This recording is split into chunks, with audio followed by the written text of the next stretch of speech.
You tell your friend that the claims he's making are pretty absurd and that he has no evidence for them whatsoever.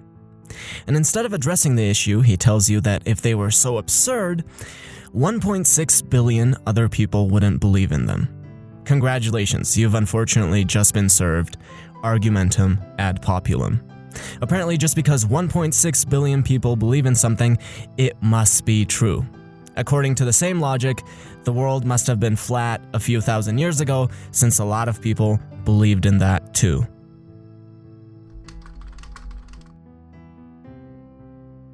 Your friend tells you that her grandma only ate carrots her whole life and she lived to be 109 years old.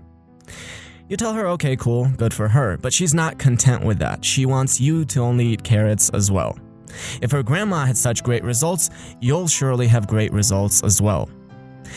You tell her that you look at evidence through scientific studies involving large sample sizes for what is ideal to eat, but she doesn't understand. In her world, smoking is beneficial since there's a 109-year-old smoker somewhere in the world right now without lung cancer.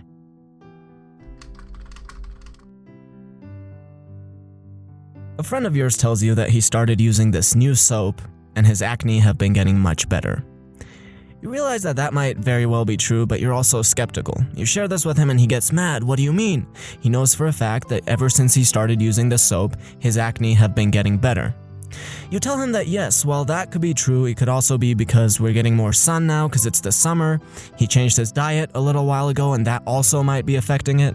He also got a new job and might be less stressed. You bring up all these points and tell him that even though the soap could be legit, you can't really say for sure. He's still mad. He doesn't understand that correlation does not prove causation, especially with his impressive sample size of 1.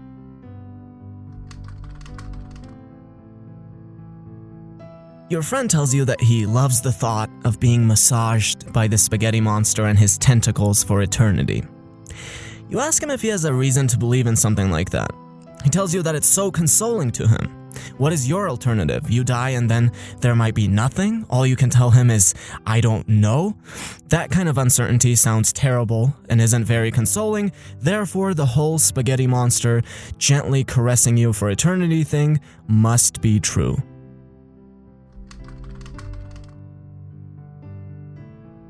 A friend of yours tells you that Zeus exists and that he is the one true God. You ask him if he has any reason to make that claim or if there's any way he can prove that statement. He laughs at you and tells you, well, how about you prove that he doesn't exist? You tell him you can't do that, just like you can't disprove that there isn't a teapot orbiting somewhere around the sun right now, even though we would never just assume that a teapot like that existed. He laughs again and says, see, you can't disprove it, therefore Zeus exists. You want to bring up the point again that the burden of proof lies on the person making the claim, but at this point you hopefully realize that you're not really going anywhere with this and perhaps have an even more important realization that you really need some less shitty friends.